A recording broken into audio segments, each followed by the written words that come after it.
Good morning. Welcome to Kitchen Magic with Brandy. It is Saturday morning, and in my household, Saturday morning means biscuits and gravy. So today I am going to show you how to make homemade biscuits. You're going to need a stick of cold butter. You're going to need both baking powder and baking soda, 2 eggs, 3/4 cup milk, as well as salt and flour. Okay? We start off with doing 1.5 cups of flour. And this is just regular all-purpose flour. These are 1/2 cup scoops. We're going to need a teaspoon of both baking soda and baking powder.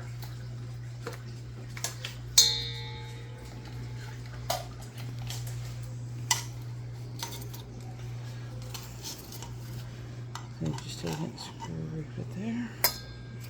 Baking soda.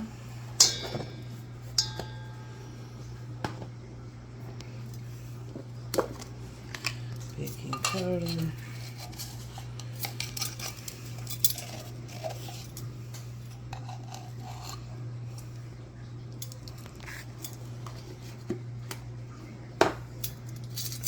And a teaspoon of salt.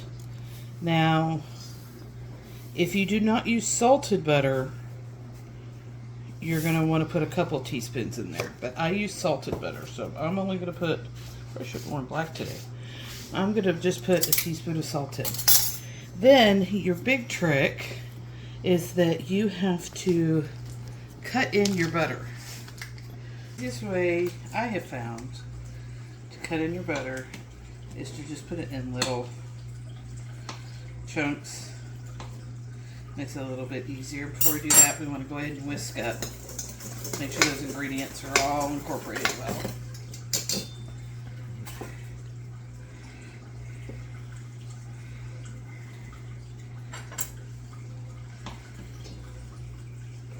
Some people use lard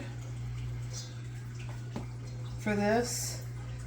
I don't. You could do a 1/2 cup lard instead of butter if you wanted to. I do 1/2 cup butter. I think it tastes better.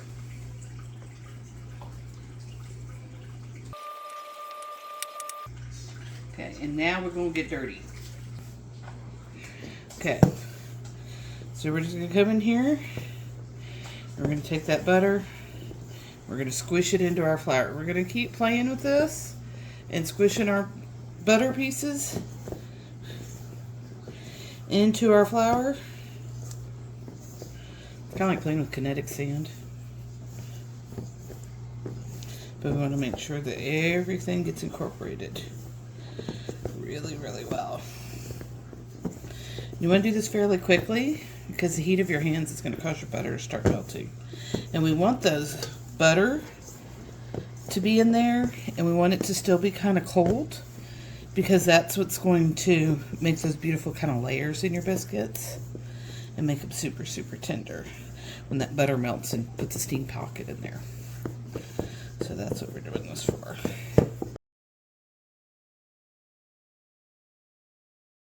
Okay, so we've got it all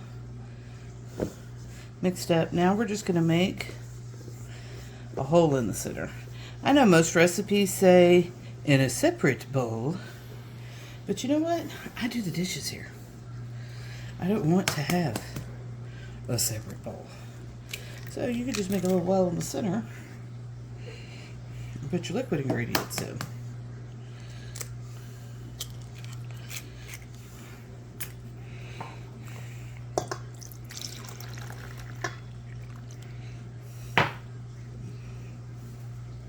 Just mix all this up.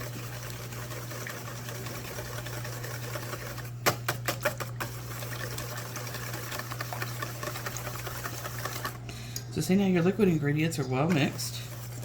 And then we're just going to start pulling them into the dry ingredients.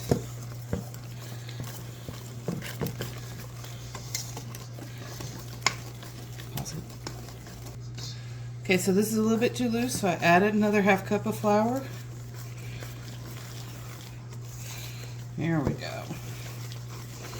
That looks more like it. So I guess we need to use 2 cups of flour with the 2 eggs. Honestly, guys, it's been a while since I made biscuits like this. Ever since I discovered the Grand's frozen biscuits, and my family seemed to like those almost as much as homemade biscuits, I've been a cheater, and I've been using Grand's. So we are going to make drop biscuits. Okay, so here's our consistency of our batter. We have already pre-sprayed our cookie sheet. And you just take it, you just drop your biscuits.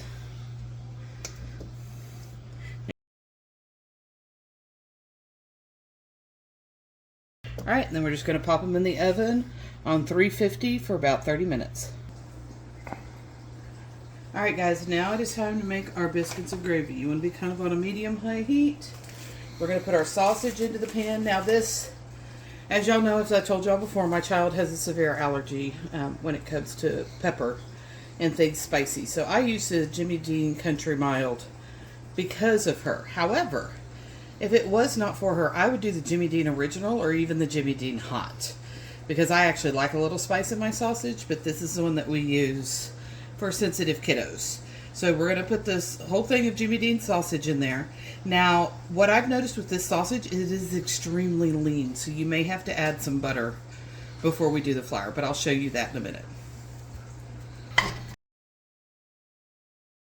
We're just going to chop up that sausage in there. We're going to get it all nice and brown.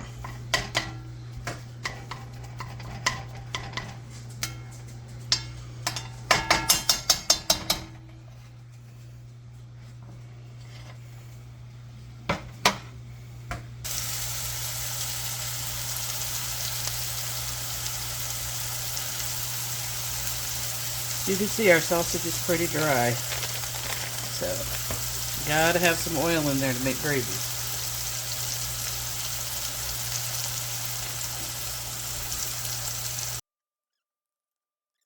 I would say a heaping tablespoon of flour. You want the flour to coat the meat and to absorb the grease, but you don't want to have extra flour that is not fully incorporated, because then your stuff is going to taste floury, and you don't want that. So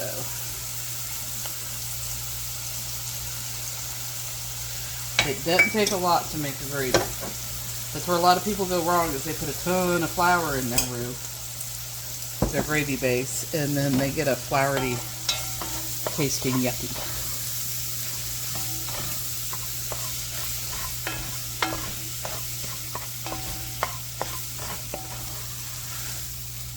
Okay, so here's a trick for you home cooks. My husband is actually lactose intolerant. And one of the biggest issues I have with finding lactose-free milk is that it's sweet. And I'm sorry, putting sweet in your gravy and your mashed potatoes and stuff is absolutely disgusting.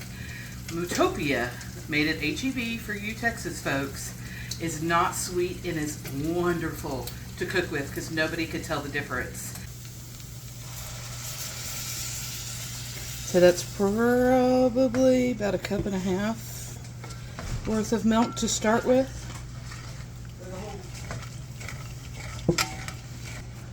So you still want this on medium-high heat, and it's going to start bubbling, and it's going to start thickening, and as it thickens, I'm still going to add more milk until it gets to the gravy consistency I like. Now, depending on your sausage type, you want to make sure that you taste this gravy, because some of the sausages you don't need to add any kind of seasoning to it because it flavors that gravy wonderfully. And then we just got to wait for our biscuits to put them on. Alright, let's check on those biscuits. Yep. Gravy cooled off to our perfect thickness over here.